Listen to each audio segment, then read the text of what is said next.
Hi guys, welcome back. So last week I participated in the manga readathon. This current week, as I'm filming right now, I am participating in the booktubeathon, and it's ending today. And I just found out there's another readathon that sort of overlaps booktubeathon. It began July 24th and goes all the way through August 14th, and that is the Read Your E-Reader Readathon Year 3. This is hosted by Lector and Bookworms Buddy, and the main focus is to read the books you've accumulated on your e-reader. If you're like me, I get a lot of emails and things like that sent to me about free books or very cheap ebooks, and I've downloaded quite a few over the years, and it's about time I start knocking that pile down. Same as last year, and I think the year before, and this year I have a goal set to read at least 5 ebooks. And I've only read one so far this year, which I just read Tosh Hart's Tolstoy during booktubeathon. So I guess I could kind of count that towards the Read Your E-Reader Readathon as my first book read. But I've got a selection here. I want to go ahead and do my TBR for the remaining 2 weeks of the readathon. And my first selection is going to be The Dead House, Nida. This is Nida. I'm not really sure how to pronounce the name. And it's a companion novel to Don Kurtigich's debut novel, The Dead House, which I absolutely love. This book is phenomenal. It is about a fire that takes place in a school, and at the end of the fire there's like 3 students dead, and one student, Carly Johnson, goes missing. The only thing found in the ruins of the fire is a diary by Caitlin Johnson, and it kind of reveals the thoughts, it says, of a disturbed mind. The problem is, Caitlin Johnson doesn't truly exist. She's sort of the alter ego of Carly Johnson, and we come to discover she's undergoing therapy as some kind of tragic event sort of split her personality into 2. But then you kind of wonder, is it a split personality? Is it possession? Is there something else going on? Now, Nada happens to be a friend of the 2 personalities of the Johnson persona, Carly and Caitlin. And after the events in this particular book, we find out what happened to Nada, and I'm really kind of curious to see it. Goodreads describes it as like at one point 400 pages. I've heard it's only like 100 pages. It's not accurately described in there, so it's a novella, so it's going to be fairly short and fairly quick. The next ebook I've chosen is by Carlos Ruiz Zafón, and it is The Rose of Fire.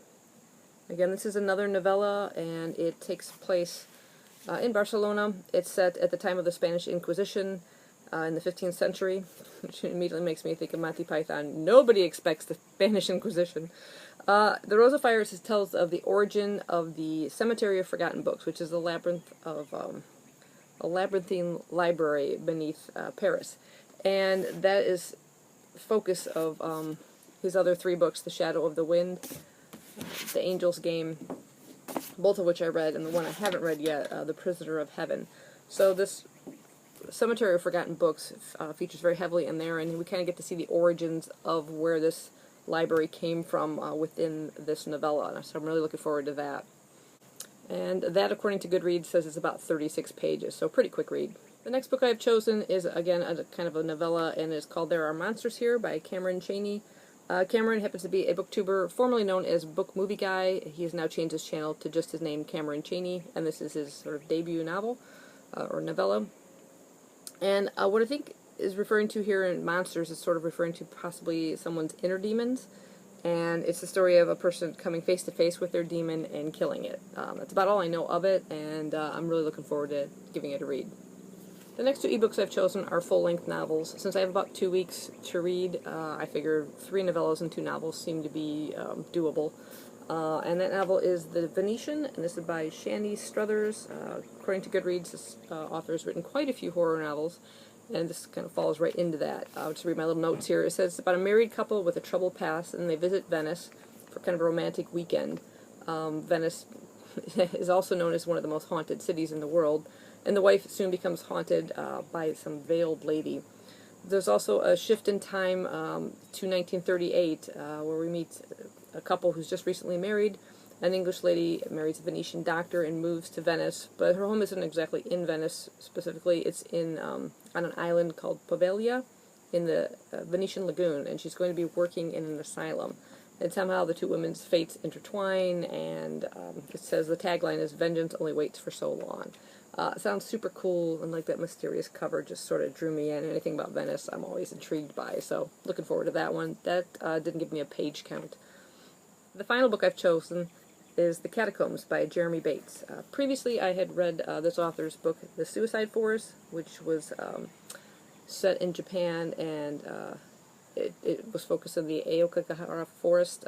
It's sort of I think the highest suicide rate in the world there, and it has a definite creepy feel to it. It was a really, really good book. I really enjoyed it. The Catacombs is set in Paris, France, City of Lights, known for its romance and beauty.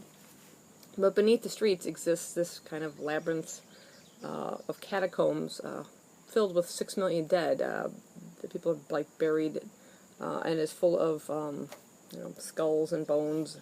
If you go on YouTube, you'll find videos of people kind of wandering through there. But according to the plotline of this, a video camera with strange footage is discovered deep within the tunnels, and a group of friends go to investigate. At first just for curiosity and a fun adventure. It soon leads the friends to discover evil lurking beneath the streets of Paris. Another good horror, creepy book that I'm really looking forward to. Now this particular readathon comes with 7 challenges. I'm not going to focus so much on the challenges. I have a couple that kind of hit some of them, but my main goal is to just pick the ones I think I will go ahead and read, that I just feel in the mood for. But I'll go ahead and tell you what some of those challenges are. One is read a book with the author's name begins with S. So The Venetian by Shani Struthers definitely fits that goal. Read your favorite summer genre. I don't really have favorite genres outside of October and for Halloween and scary books, and that's always pretty much a favorite genre of mine anyway. I don't have anything specifically for summer, so it's a favorite genre all around. The third goal is read a book that takes place during the summertime. I don't know if any of these are taking place during the summertime. I'm sure it's not a major focus of the plot, but I won't know until I read them. Number 4, read a book with summer colors, items, or sunshine on the cover. I don't think any of mine really fit that. Yeah, no, there's some reds and oranges. That seems more autumn to me, but so nothing for that. Number 5, read a book about a trip to the beach or the ocean. Nope. How about a Venetian lagoon? Does that count? Number 6, read a sizzling hot romance. Well, in the Venetian, they're looking for a romantic weekend. Doesn't quite turn out that way. Probably doesn't really fit the category of that challenge. And the final one, 7 long summer days, read a book that finally finishes a series. None of these are really part of a series per se, so yeah, I'm not really focused so much on those challenges as I am just getting some ebooks completed. So that is my TBR for the Read Your E-Reader Readathon Year 3. That is a mouthful. Let me know if you guys are interested in doing this. Do you have a lot of books accumulating on your e-reader? Now's a good chance to go ahead and tackle it. So I will see you guys later. I'll probably do some kind of a wrap-up at the end of those 2 weeks.